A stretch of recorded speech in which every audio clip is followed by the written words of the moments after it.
Jadi bagaimana caranya agar kita itu bisa, ini saya cuma usul toh, bukan usul, hanya menyampaikan di kitab toh, bukan berarti saya pelakunya ya. Gak usah husnudon ke saya, walaupun husnudon itu baik ya. Husnudon itu andaikan luput pun itu tetap berpahala, apalagi benar. Misalkan kita husnudon pada seseorang, wah orang itu busuk, ternyata orang itu bangsat, itu tetap dapat pahala. Apalagi yang kita husnudon itu orang-orang betul-betul busuk, wah pahalanya berlipat-lipat. Sebaliknya sudon dilakukan oleh orang yang benar dengan dugaan yang benar pun lo tetap berdosa, apalagi kalau salah bisa jadi fitnah. Misalkan begini, orang ini gayanya sok pinter, padahal tak pinter. Kalau seandainya orang yang kita duga nggak pinter itu memang tidak pinter, itu loh kita masih dosa. Nah kalau ternyata yang kita tuduh begitu itu yang kita prasangka jelek itu adalah orang yang pinter, nah kita nurut berarti kan. Nggak bisa jatuh fitnah kan, jadi ya. Nah, karena rasa-rasa itu dalam kitab Mau'izatul Mu'minin, waktu saya ngaji dulu, kitab Mau'izatul Mu'minin itu adalah ringkasan dari kitab Ihya Ulumuddin.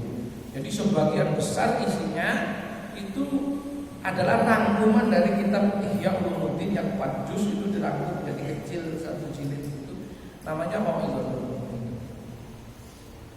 Nah, di dalam kitab Mau'izatul Mu'minin itu dijelaskan bahwa ghibah, ngerti ghibah? Ghibah itu ngerti enggak? Rumpi, rasan-rasan. Ghibah itu adalah membicarakan tentang seseorang. Dalam hal ini adalah kekurangan-kekurangan orang lain. Misalkan orang itu punya kekurangan, misalkan apa saja, kekurangan itu apa saja sudah. Misalkan ada orang punya kebiasaan, misalkan gitu, kan orang kan mungkin ada saraf beda ya antara orang lain. Maaf, saya hanya contoh loh, tidak ingin ngarani siapa-siapa, jangan-jangan ada di antara peserta ini yang ada yang gini tuh. Oh, ada sarafnya atau bisa kan saja.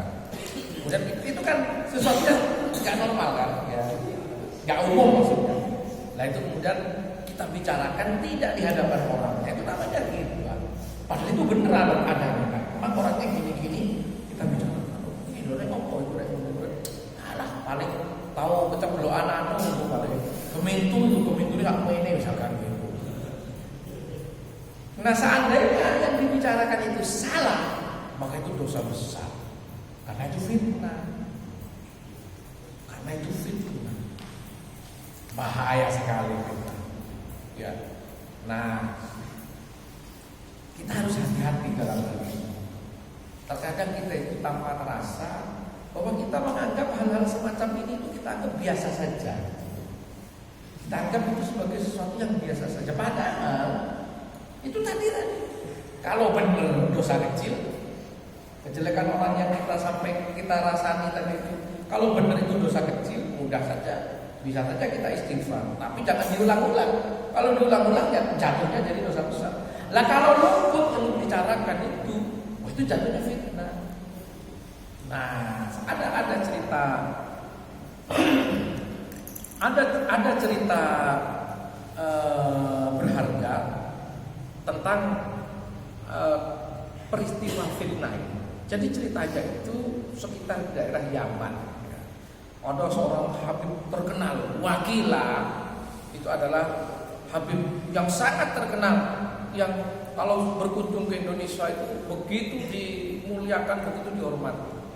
Beliau ada di Tarim sana, ya.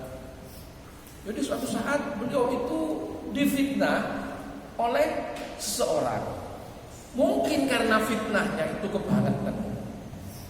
Nanti kamu bisa ambil kesimpulan kenapa kok fitnah itu bahaya. Mungkin karena kebangetan yang ternyata itu nyata-nyata fitnah. Misalkan ada orang nggak ngapa-ngapain dituduh mencuri, Akhirnya kan namanya tercoreng seumur hidup, ya kan? Misalkan ada orang baik dituduh memperkosa, perbuatan orang jelek, pokoknya nggak sesuai lah dengan apa yang sebenarnya.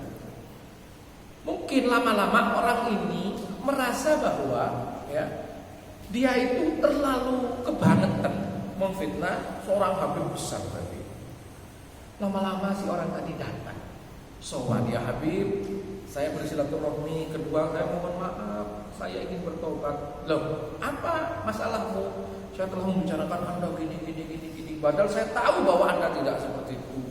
Saya telah memfitnah Anda. Untuk itu, tolong maafkan saya Habib. Saya tidak akan mengulanginya lagi. Oh iya, sudah. Sebelum kamu minta maaf pun, aku sudah memaafkan. Namanya Habib besar, orang waliullah kan. Terus bagaimana Habib? Oh, kamu ingin tahu kelanjutannya? Baik, saya akan kasih kamu sulak. Tahu sulak? Sulak itu gebus itu loh. Yang dari bulu ayam itu loh, ya. Ada yang dari rapia, ada yang dari bulu ayam, sulak ya katanya. Kemoceng ya. Nah, kemoceng. Akhirnya dia bilang ke orang yang fitnah tadi, ya fulan, boleh saya minta tolong? Boleh Habib, saya minta tolong kamu pulang dari rumahku ini, pulanglah ke rumahmu. Rumahmu jauh? Oh enggak terlalu jauh Habib. Oh, baik, ini kamu sambil jalan dari sini pulang ke rumahmu, tolong cabutin satu persatu bulu ini, bulu ayam yang ada di kemoceng, cabutin satu-satu. Setelah itu, setelah kau cabutin, kau kembali lagi ke sini. Sambil kau cari apa yang kau cabut tadi, kumpulkan lagi. Akhirnya dicoba, ya pulang.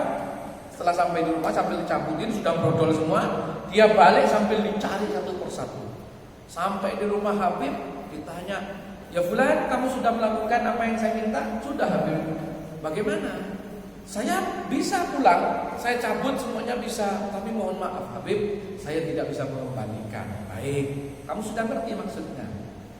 Tidak ngerti Habib. Begini ya, kalau kamu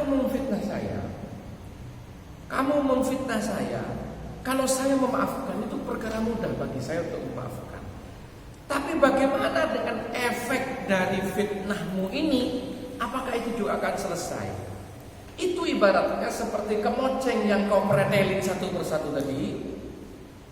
Fitnah itu disebarkan ke sini, dari sini nyebar ke sini, dari sini nyebar ke sini. Ila mala nihayata, sampai batas yang tidak terbatas. Seberapa bahayanya itu fitnah itu sudah menyebar kemana-mana. Mungkinkah kamu itu bisa mendatangi satu persatu orang yang kau ceritakan dari sini, diurut satu persatu untuk dijelaskan bahwa fitnah itu tidak benar? Bisa, tidak bisa. Nah itu seperti kemoceng yang kau lakukan, yang kau pretel itu tidak mungkin. Begitulah dasarnya fitnah. Makanya hati-hati kamu, apalagi sebagai santri ya. Ngerumpi, kata siapa ngerumpi itu? Ngerumpi itu kan kata kita itu kan sesuatu yang santai gitu ya. Mungkin ngobrol di warung kopi sambil jagongan. Tonggo ini mulai perapatan kulon sampai perapatan entek kabeh dirasani siji-siji ya. Mulai corone, mulai tumone, mulai sapine. Omone wong yang sapi ini dirasani kok ya. Sapi lho gak melok salah lho dirasani bisa ya. Nah itu bahaya. Maka dari itu kalau Anda kebetulan besok pulang ke rumah, kemudian Anda itu menghadapi masyarakat yang berbeda dengan Anda, sudah Anda jangan melayani. Wa iza khatabahumul jahiluna qalu salama. Kalau orang-orang awam itu, orang-orang bodoh itu ngomong apa saja ke kamu gitu, ya sudah kamu terima saja. Qalu salama, ya sudah.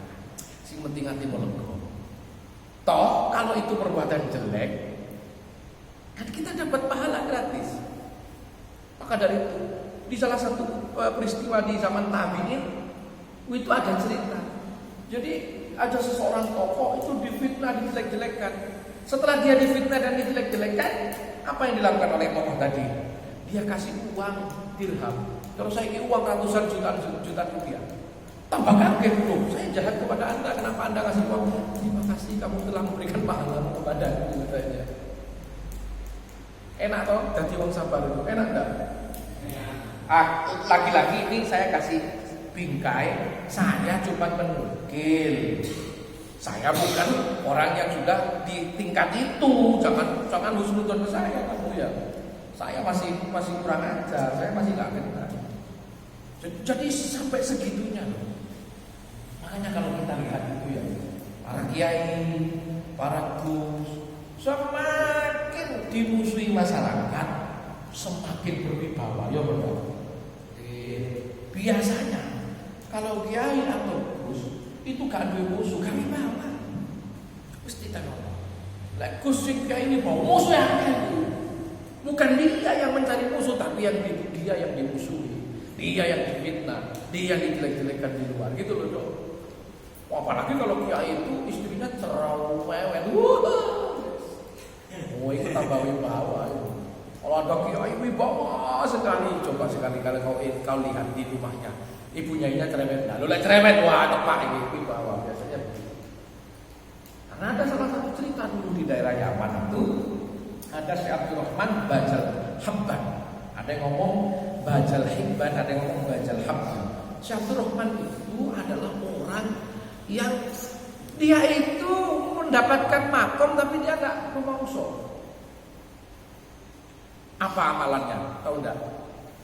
Dia itu bukan orang yang ahli ibadah sing waduke sampai gosong-gosong terus opo sing macam-macam itu apa namanya celana cingkrang ya ora mungkin ya toh.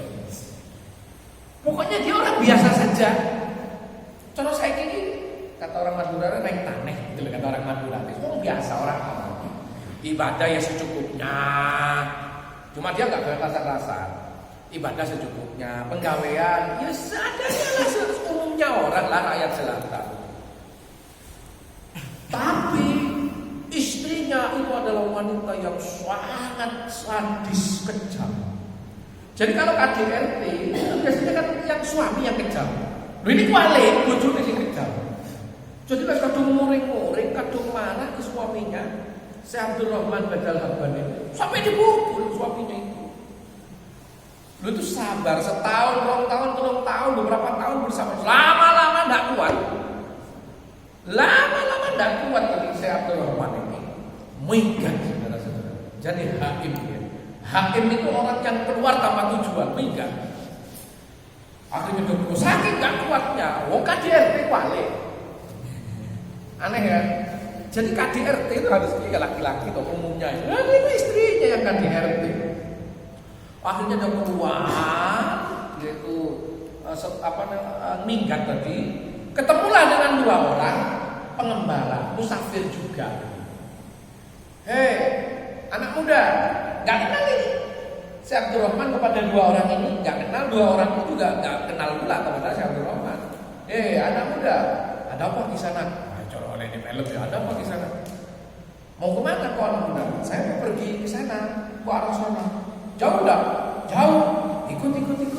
Loh, sampai mau ikut gimana? Pokoknya aku ikut. Saya ingin refreshing.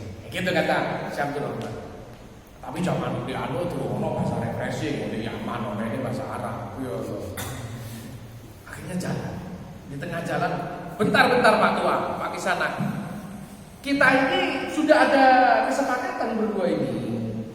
Karena kita ini berdua, kesepakatannya adalah tiap hari gantian traktir makan di perjalanan. Misalkan hari ini si A ini yang kasih makan, besok saya si B, besoknya si A lagi, besoknya si B, begitu. Karena kita bertiga, maka gantian. Hari ini A, besok saya, lusa sampean. Setuju? Deal. Wah, wes pusing toh. Ujungnya kereng dong, ya kan? Luar toh ya. Ini suara ini kemana-mana. Kok aku cerita ini kalau sih kan merasa gak enak. Keluarlah dia di tengah jalan, akhirnya waktunya istirahat. Kalau saya isoma gitu ya, istirahat salat makan, duhur lah misalkan. Oh, sekarang waktunya isoma. Si A, sesuai kesepakatan giliran kamu sekarang yang beri makan. Itu di tengah padang pasir. Oh di Yaman kok. Jangan kau harap terus alun-alun Malang mohon beringin ora. Yaman lho. Suket angel kok yo. Padang pasir panas gak jelas begitu. Akhirnya si A tadi itu ya bersembunyi di menyelinap sebentar gitulah. Entah di belakang kayu atau apa itu sambil menengadahkan tangan. Ternyata nggak lama kemudian sudah tersaji makanan apa? Prasmanan gitu. Keren kan? Berarti wali enggak kan itu? Ya, wali, wah mungkin mau penjahat kayak mau makanan. Sebentar loh. Sak cepet-cepetnya menyediakan notot tok itu gak cukup waktu ini ya. Dia doanya sebentar. Makan. Heran itu Pak Tua tadi. Syabdur Rahman. Waduh rek, aku itu lunga bareng golongan hebat-hebat nih rek. Wah ya rek ini sudah deg-deg. Hari pertama masih tenang deh. Cuma karena sumpah mikirkan istrinya yang kurang ajar tadi. Wis kamu wis nekat wis. Apa kata 2 hari kemudian wis. Wah akhirnya hari kedua bener. Masuklah hari kedua. Itu makan kalau waktunya sehari 3 kali sih 3 hari. 3 kali sehari. Itu 3 kali sehari. Hari kedua si B. Oh, si B, sekarang waktunya kamu, yuk sarapan pagi. Tersaji persis seperti si A. Coba saya ikut prasmanan, wes. Ya terong bakar udah ada, so prasmanan terong bakar. Lah prasmananmu, mungkin gurami bakar, gitu loh. Sate kambing, pokoknya segitu-gitu sih keren-keren lah pokoknya. Pagi, siang, sore si B sukses. Hari ketiga giliran saya Abdurrahman tadi wis tuwe wonge.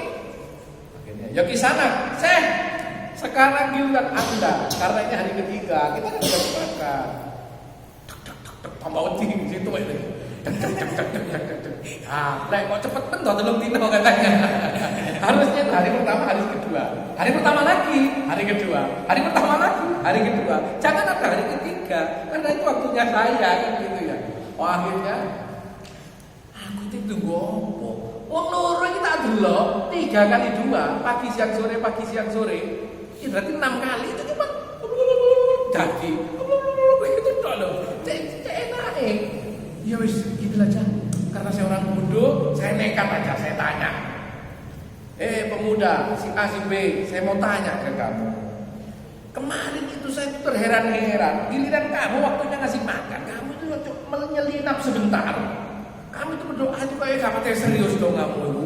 Tahu-tahu prasmanan itu, pagi, siang, sore. Yo saya diajari doanya.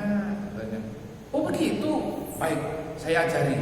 Saya doanya begini, ya Allah, tolong berikan saya makanan maidah. Maidah itu prasmanan atas nama kehormatan dan kemuliaan yang dimiliki oleh Syekh Abdurrahman Bajal Habban. Tapi nggak ngomong dia. Oh gitu doanya. Oh iya. Ya sudah, saya tak pamit, saya nggak jadi ikut, saya pulang aja. Hari ketiga dia pulang. Ternyata apa? Dia nggak merasa kalau dia itu ternyata yang ditawasuli jajal. Jadi jangan percaya kamu bahwa tawasul itu adalah bid'ah. Nah, wong bodoh-bodoh kentok cangkem merah mandi ya. Lu ini cerita itu sudah masyhur, la yumkin tawatuhum alal kadzib. Cerita yang tidak mungkin bernilai kebohongan karena cerita itu masyhur dan dibenarkan banyak orang. Setelah itu Syekh Abdurrahman itu kembali ke istrinya menceritakan apa yang selama 2 hari diceritakan. Akhirnya istrinya sadar, istrinya minta maaf, tobat, lama-lama istrinya jadi wali juga. Jadi kalau cara kamu jadi wali termuda itu berdoalah punya istri yang cerewet dan kejam. Biar seperti Syekh Abdurrahman itu saya apa itu? Di Yaman sana. Bahkan itu ceritanya masyhur di kitab-kitab tentang hikayah itu tentang ceritanya Syekh Abdurrahman Bajal. Luar biasa. Cerita maksudnya sama orang hidup itu langsung blek prasmanan blek. cara saiki sing bacal abang sing urip dadi kancaku. Aku moh nyambut gawe leren dadi dosen ya. Leren dadi tani ya. Sekoncoan karo Syekh Abdul Rahman ae. Ya saya duwe kan gitu. Ya saya Ferrari kan ngono enggak enak. Kayaknya sudah bosen deh 3 hari pakai Ferrari. Gimana kalau Lamborghini kan begitu. Ya. Saya kayaknya ingin pengalaman ke jauh sekali saya ke Saudi. Gimana kalau dikasih onta putih? Oh ya Allah, kasihkan onta putih kepada teman saya. Baru dulu beda. Dan ini ada, ininya. Termasuk almarhum kiai kita yang di sini, wah karomahnya banyak sekali. Kamu bisa tanya ke mereka yang pernah mendampingi beliau, itu banyak sekali cerita-cerita keramat beliau. Kenapa? Ala inna awliya Allahi la khaufun alaihim wa la hum yahzanun. Jadi walinya Allah itu enggak ada takut dan enggak ada ragu, enggak ada bingung. Karena semuanya udah yakin dengan Allah. Nah, salah satu caranya kita diajari di sini nih. Apa yang kita lakukan itu kita murnikan karena Allah. Makanya saya ingat pesan kiai saya dulu. Namanya dulu tuh ya. Ini nggak ngerti kalau di sini ada enggak Bapak. Santri itu andalannya yang diminta dari gurunya. Biasanya lega keteguhan mahabbah, ya kok. Di sini saya naik zaman saya enggak ada enek. Enggak ada. Kalau zaman dulu itu masuk usul. Jadi kalau minta ijazah amalan gitu ya, itu idola pertama itu keteguhan. Ngerti keteguhan? Kekebalan, tahan bacok gitu loh. Tapi nggak tahan gigit nyamuk tetap sakit. Tahan bacok, tahan pistol, ada itu amalan-amalan begitu itu ada. Saya pun pernah dapat ijazahnya, cuma saya nggak ngelakoni. Saya takut nggak mandi. Tembak tembus temenan, wah, cukup sih ayo, ngaco ya aku mati, ngaco. Itu yang kedua, yang paling jadi idola santri itu kalau minta amalan dari kiai itu mahab, pengasihan, untuk memahabai santri putri. Wadah nggak tahu ketemu kalau santri putri ke pondok ya, kalau di sini kan bisa sekolah kan ketemu ya. Kalau di pondok saya nggak ketemu putra santri putri. Kapan nek terima mahabai? Sing kate dimahabai yo sapa? Kok kenal orang? Kayak bleset nang kancane dhewe pondok lanang iki. Butuh makan jam.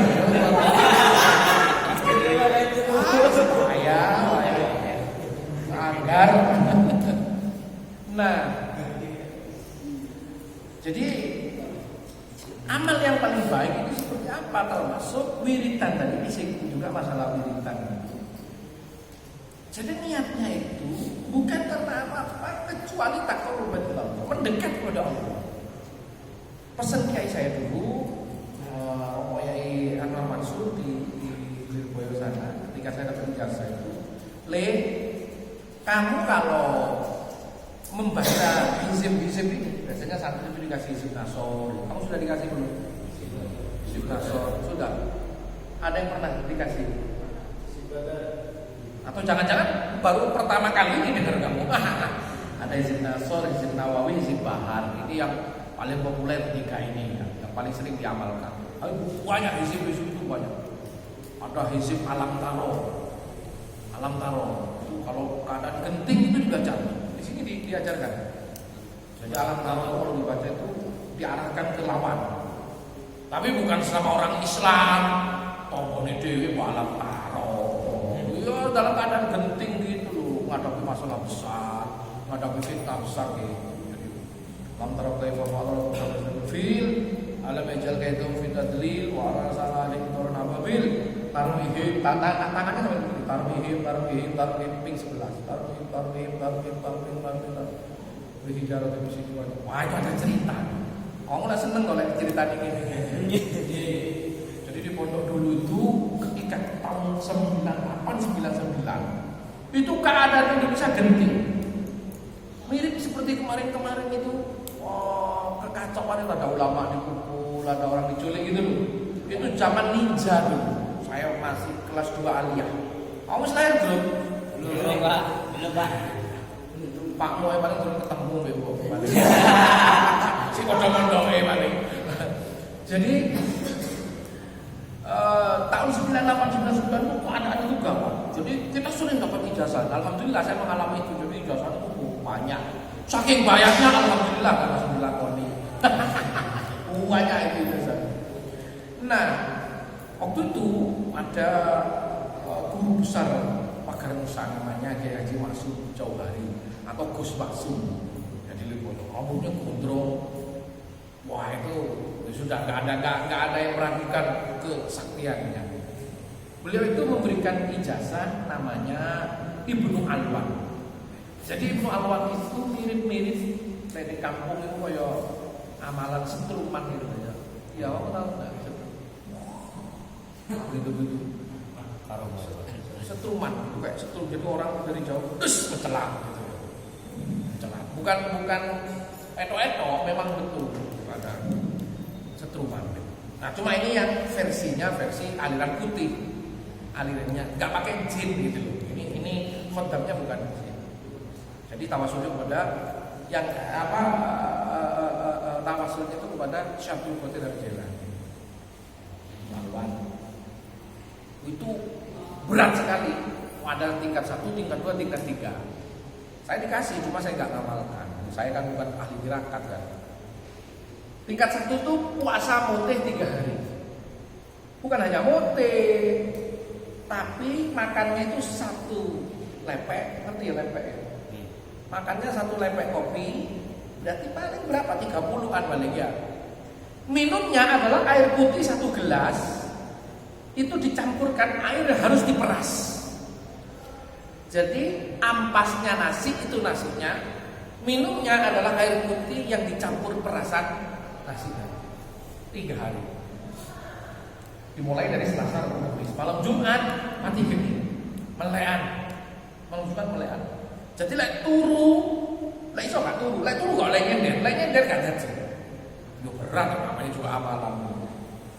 Terus lek pengen ngantuk wis ngantuk lungguh ngene, gak oleh nyender, lek nyender ini gagal. Namanya mati geni. Nah itu kalau tingkat 1 itu dicobanya. Itu dia itu bisa mendatangkan ilmunya bela diri siapa saja. Jadi Allahumma ibna alwana aku selalu bacaan. Setelah itu hadir. Ya Allah, saya minta mencaknya Bruce Lee. Langsung sak muni-muni ini banget. Bener. Masih potongnya bodong padahal Bruce Lee itu kan awalnya cowili atas itu ya. Masih petengin jemblung ya sak bengok-bengok kayak Bruce Lee. Ya Allah, saya minta John Claude dulu tuh zaman dulu itu ada artis itu namanya John Claude Van Damme. Oh, kayaknya keturunan Belanda itu, Van Damme kata orang-orang kamu. Itu kalau aku tuh suka tentara gitu. Terus kamu hajar, nangis beneran. Yus kamu nggak ngerti yang menjalankan itu siapa. Ya Allah, saya minta pencaknya Kiai Maksum Jauhari, guru besarnya. Is kayak Gus Maksum, persis begitu. Coba kamu terang, dia langsung nangis sendiri. Itu baru tingkat 1. Nah tingkat 2 itu harus puasa 7 hari dan harus nyambung. Dari 3 tadi ditambah 7 hari lagi berarti 10 kan? Dengan cara yang sama. Nasinya tak keplean, sekitar 30-an, diperes airnya jadi air minumnya. 10 hari itu tingkat 2. Kalau sudah tingkat 2 itu tahan pistol sudah. Tahan senjata tajam, tahan pistol. Sudah diuji coba itu. Nah yang ketiga, ya kayak film kungfu itu wis. Yang ketiga, tahan bom, bisa terbang, kayak cecek itu. Dan itu dibuktikan. Saya nggak menyaksikan waktu, tapi teman saya menyaksikan. Saya kemudian didu, saudara-saudara, didu. Amalan Ibnu Alwan tadi, didu dengan tarmihim tadi yang saya ceritakan. Ya, yang tarmihim ini mungkin karena khusyuk dia ya. Khusyuk lillahi ta'ala tadi. Karena intinya ibadah tadi lillahi ta'ala. Dia itu sudah tingkat 3. Tingkat 3 itu tambah 21 hari dengan cara yang sama. Terakhirnya mati geni. Ya, kalau sudah lolos itu dia bisa terbang, bisa kayak cecek. Tangan ini sudah seperti fungsinya tangannya Nabi Daud. Walaqad ataina Dauda minna fadla ya jibalu awwibi ma'ahu wa-tayr wa 'alanna lahu al-hadid. Dikayak beles tembus ini. Keramik itu tembus. Lah awakmu ya cuklek. Tembus sih tembus, tanganmu cuklek kabeh. Sing tembus keramike nang jero tanganmu, dudu tanganmu nang jero keramik. Tembus. Dibuktikan sudah banyak sudah. Akhirnya nyoba iseng diuji coba. Sing tak saktian disireh sing jenenge Hizib Alam Taro tadi. Alam Taro kaifa alam kasar itu tadi. Karo Ibnu Anwar, akhirnya ditokno. Ya Allah ya Ibnu Anwar hadiran. Sudah terbang ya. Sudah kayak cecek. Wah, sor terbang. Dicaca di kelas waktu itu. Kelasnya segini ini besar ya. 2/3-nya inilah, 1, 2, 3. Satu kelas itu di sana besarnya seperti itu. Itu terbang tuh di kelas. War. Kok kelelawar gitu. Karena itu sudah tingkat 3. Ternyata santri yang itu tadi amalkan Hizib Alam Taro tadi nyaca. Bismillahirrahmanirrahim. Pas tarmihim, sekali tarmihim ceblok itu. Kalah lagi. Yang puasa 21 tambah 7 tambah 31 kali. 3, 7, 21. Ceblok deh. Dengan Hizib Alam Taro. Oh itu banyak. Dan itu kecil saudara-saudara dibandingkan iso maca kitab ini. Repotan belajar ini timbang ngono-ngono itu ya. Dan kamu gak perlu obsesi. Bar acara ini kamu ngundang kamu besok nang omah. Gimana kok sing terbang? Aku juga iso miber. Enggak bener itu, enggak bener. Tapi biasanya kesukaan santri memang itu. Kata gua mahabbah sih tapi mahabbah itu sopo ya. Kocek dia apain modele. Jadi kembali lagi intinya ibadah itu ikhlas tadi. Sudahlah kalau sudah orang itu ikhlas bahwa dia merasa muraqabah, dia merasa diperhatikan terus oleh Allah. Sudah akan sudah. Tak perlu mikir apa-apa. Mau ada orang begini kayak mau ada orang sudah.